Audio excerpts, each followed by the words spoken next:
નમસ્તે બાળકો, યોગી education Gujarat YouTube ચેનલમાં સ્વાગત છે તમારું. બાળકો, આજે આપણે જોઈશું ધોરણ 5 વિષય ગણિતની તારીખ 4/1/2025 ને દિને જે પ્રશ્ન બેંક જાહેર થઈ છે એ પ્રશ્ન બેંકનું સોલ્યુશન. પ્રકરણ હતા 8 અને 9. બાળકો, વિડીયોના અંત સુધી બન્યા રહેશો. જવાહર નવોદયની જે પરીક્ષા છે અને સીઈટીની પરીક્ષાની પણ માહિતી આપવામાં આવશે. વિદ્યાર્થી મિત્રો, મોસ્ટ આઈએમપી જે માહિતી કહી શકાય, તો વિડીયોના અંત સુધી બન્યા પણ રહેશો. જોઈએ આગળ. પ્રશ્ન 1, આપેલા નકશાના આધારે પ્રશ્નોના જવાબ આપો. તો અહીં બગીચો છે, પાર્કિંગ છે, રમતનું મેદાન છે. સૌપ્રથમ તો જે દિશાઓ જે છે પશ્ચિમ, પૂર્વ, ઉત્તર અને દક્ષિણ, અને જે આ દિશાઓની વચ્ચે જે સ્થળો આવ્યા છે, અહીં બગીચો છે, પાર્કિંગ છે, રમતનું મેદાન છે, આચાર્ય ઓફિસ છે, પ્રાર્થના સભા હોલ છે, અહીં ધોરણો 1 થી 5 આપવામાં આવે છે, સ્પોર્ટ્સ રૂમ છે, શૌચાલય છે, અને ગેટ બી, અને અહીં તમે જોઈ શકો છો આ પ્રમાણે ગેટ એ પણ આપવામાં આવ્યો છે. તો ખાસ વિદ્યાર્થી મિત્રો, જે માહિતીને ધ્યાનમાં રાખવી, અને નીચે જે ક્વેશ્ચન આપવામાં આવ્યો છે એમના આપણે આન્સર હવે જોઈશું. તો ફર્સ્ટ જોઈએ કે ધોરણ 3 અને 5 ની વચ્ચે કયું ધોરણ છે. તો સૌપ્રથમ તો જોઈએ તો અહીં ધોરણ 3 છે, ધોરણ 5 છે, તો વચ્ચે છે ધોરણ 4. નેક્સ્ટ, પ્રાર્થના સભાથી દૂર શું છે? સ્પોર્ટ્સ રૂમ કે આચાર્ય ઓફિસ? તો જવાબ છે સ્પોર્ટ્સ રૂમ. ગેટ બી થી પ્રવેશ કરીએ તો વર્ગખંડ કઈ દિશામાં આવે? તો જવાબ છે પૂર્વ. રમતના મેદાનની નજીક શું છે? સ્પોર્ટ્સ રૂમ કે પાર્કિંગ છે? તો જવાબ છે પાર્કિંગ. ગેટ બી ની નજીકમાં શું છે? સ્ટાફ રૂમ કે પાર્કિંગ છે? તો જવાબ છે સ્ટાફ રૂમ. બગીચો કઈ દિશામાં આવેલો છે? તો બગીચો જે છે આપણે અહીં જોઈ શકીએ છીએ, જે બગીચો જે છે એ ઉત્તર દિશા તરફ આવેલો છે. નેક્સ્ટ જોઈએ હવે. અહીં પણ દિશાઓ આપવામાં આવે છે. શાળા, બગીચો, પોસ્ટ ઓફિસ, અનિલનું ઘર છે, ગેટ બી છે, રમતનું મેદાન, દૂધની ડેરી. દક્ષિણ દિશા છે, ગેટ ડી છે, મનોજનું ઘર છે, આઈસ્ક્રીમ પાર્લર. નેક્સ્ટ તો જોઈએ હવે પ્રશ્નોના જવાબો. આઈસ્ક્રીમ પાર્લર કયા ગેટ પાસે આવેલ છે? તો જવાબ છે ગેટ ડી. ગેટ એ થી પ્રવેશ કરે તો તમારી ડાબી બાજુએ શું શું શું આવેલું હશે? તો જવાબ છે શાળા. ગેટ બી ની સામે કયો ગેટ આવેલો છે? તો જવાબ છે ગેટ ડી. દૂધ ડેરી અને પાણીની ટાંકી વચ્ચે કયો ગેટ છે? તો જવાબ છે ગેટ સી. બગીચામાં પ્રવેશ કરવો હોય તો કયો ગેટ નજીક પડશે? તો જવાબ છે ગેટ એ. અનિલ ઘરથી શાળા કઈ દિશા આવેલી છે? તો જોઈએ આપણે, જે અનિલનું ઘર જે છે એ શાળાથી કઈ દિશા આવેલું છે. તો સૌપ્રથમ તો આપણે અનિલનું ઘર જોઈશું, અને અહીં શાળા જોઈશું. તો શાળા જે છે, તો અહીં અનિલના ઘરથી શાળા કઈ દિશામાં આવેલ છે? તો અનિલના ઘરથી શાળા જે છે એ ઉત્તર દિશામાં આવેલ છે. નેક્સ્ટ જોઈએ હવે. વિભાગ જે 3 જે છે, શાળા, આંગણવાડી, બેંક, મંદિર, બસ સ્ટેન્ડ, પોસ્ટ ઓફિસ, પ્રકાશભાઈની દુકાન, તળાવ છે, દૂધ ડેરી છે, ગેટ એ છે, અને અહીં જે જોઈ શકો છો તમે સંપૂર્ણ જે અહીં આકૃતિ આપવામાં આવી છે. તો જોઈએ દક્ષિણ દિશા છે. તો શાળાથી પ્રકાશભાઈની દુકાન કઈ દિશામાં આવેલ છે? તો જવાબ છે દક્ષિણ. બેંક અને શાળાની વચ્ચે શું આવેલું છે? તો જવાબ છે આંગણવાડી. પોસ્ટ ઓફિસથી મંદિર કઈ દિશામાં આવેલું છે? તો જોઈએ આપણે, પોસ્ટ ઓફિસ જે છે પોસ્ટ ઓફિસ છે, અને અહીં નેક્સ્ટ જોઈએ તો પોસ્ટ ઓફિસ છે, અને મંદિર જે છે, તો પોસ્ટ ઓફિસથી મંદિર કઈ દિશામાં? તો પૂર્વ દિશામાં આવેલું છે. બસ સ્ટેન્ડની ઉત્તર આવેલું શું છે? આંગણવાડી કે દૂધ ડેરી? તો જવાબ છે આંગણવાડી. બેંક શાળાની કઈ દિશામાં આવેલી છે? તો જવાબ છે પશ્ચિમ. તળાવથી બસ સ્ટેન્ડ કઈ દિશામાં આવેલું છે? તો જોઈએ આપણે, અહીં તળાવ જે છે, તો અહીં તળાવ છે, બસ સ્ટેન્ડ તો ઉત્તર દિશા તરફ આવેલું છે. નેક્સ્ટ જોઈએ હવે. તો અહીં ગ્રામ પંચાયત છે, શાળા છે. સૌપ્રથમ વચ્ચે જે છે મંદિર છે, મંદિરથી 4 કિલોમીટર કોલોની છે, મંદિરથી 5 કિલોમીટર બગીચો છે, મંદિરથી 4 કિલોમીટર શાળા છે, અને શાળાથી 6 કિલોમીટર રેલવે સ્ટેશન છે.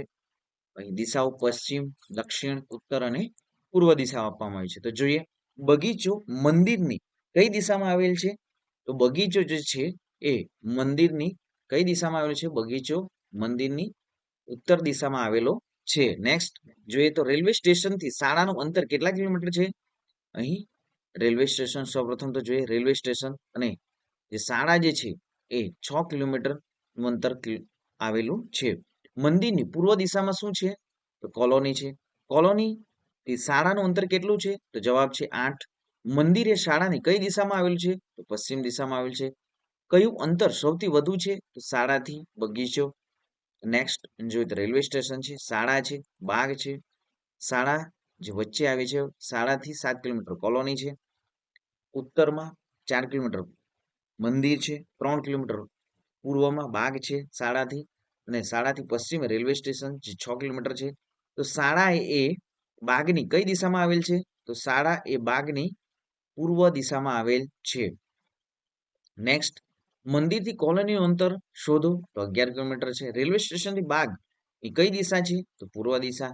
શાળાથી કોલોનીનું અંતર શું છે? તો જવાબ છે 7 કિલોમીટર. બાગથી રેલવે સ્ટેશનનું અંતર શું છે? તો 9 કિલોમીટર છે. કયું અંતર સૌથી વધુ છે? તો જવાબ છે મંદિરથી કોલોની. નેક્સ્ટ જોઈએ હવે કેશવના ઘરથી હોસ્પિટલનું અંતર 5 કિલોમીટર. કોલોનીથી મંદિર કઈ દિશામાં આવેલ છે? તો પશ્ચિમ દિશામાં. મંદિર અને કોલોની વચ્ચેનું અંતર 11 કિલોમીટર છે. કોલોનીથી ડેરી કઈ દિશામાં આવેલ છે? ઉત્તર દિશામાં. કેશવ ઘરથી કોલોની 14 કિલોમીટરનું અંતર છે. કેશવના ઘરથી સૌથી દૂરનું સ્થળ કયું છે? તો જવાબ છે રેલવે સ્ટેશન. નેક્સ્ટ જોઈએ તો અહીં પ્રશ્ન 3 છે. માંગ્યા મુજબ જવાબ આપો. તમારી શાળાનો એક માળનો નકશો દોરો અને રેખાખંડના વર્ગખંડ, બાગ, રમતનું મેદાન, મધ્યાહન ભોજન રૂમ, શૌચાલય, પાણીની ટાંકી બનાવો. નેક્સ્ટ માંગ્યા મુજબ જવાબ આપો. આપેલા ચિત્ર પરથી જોતા કેવું દેખાશે તે દોરો. તો અહીં તમે જોઈ શકો છો સંપૂર્ણ આકૃતિઓ તમારી નોટબુકમાં પણ દોરીને બતાવવાનું છે. જોઈએ આગળ તો આપેલું ચિત્ર ઉપરથી જોતા કેવું દેખાશે. નેક્સ્ટ જોઈએ હવે વિભાગ અ માં આકૃતિ અને વિભાગ બ માં આકૃતિની જાડી દોરેલ છે. યોગ્ય જોડકા જોડો. તો જોઈએ તો અહીં વિદ્યાર્થી મિત્રો શું આપવામાં આવ્યું છે ફટાફટ જણાવો. તો અહીં જે આકૃતિ જે છે અમાં, તો એમાં બ માં કઈ આકૃતિ બનશે? તો સૌપ્રથમ તો અહીં જે નળાકાર આપવામાં આવ્યું છે તો નળાકાર બી સાચો આન્સર છે. નેક્સ્ટ અહીં લંબઘન છે તો લંબઘન માટે સી સાચો આન્સર છે. નેક્સ્ટ જોઈએ તો અહીં પ્રિઝમ જે છે તો સાચો આન્સર એ છે. નેક્સ્ટ જોઈએ તો અહીં પિરામિડ આકાર છે તો પિરામિડ માટે બી આન્સર સાચો છે. નેક્સ્ટ જોઈએ તો અહીં જે લંબઘન જે છે તો સી આન્સર સાચો છે. નેક્સ્ટ શંકુ જે છે તો બ આન્સર સાચો છે. તો વિદ્યાર્થી મિત્રો અહીં જે આકૃતિ આપવામાં આવી છે તે ખાસ તમારે નોટબુકમાં પણ લખી લેવું.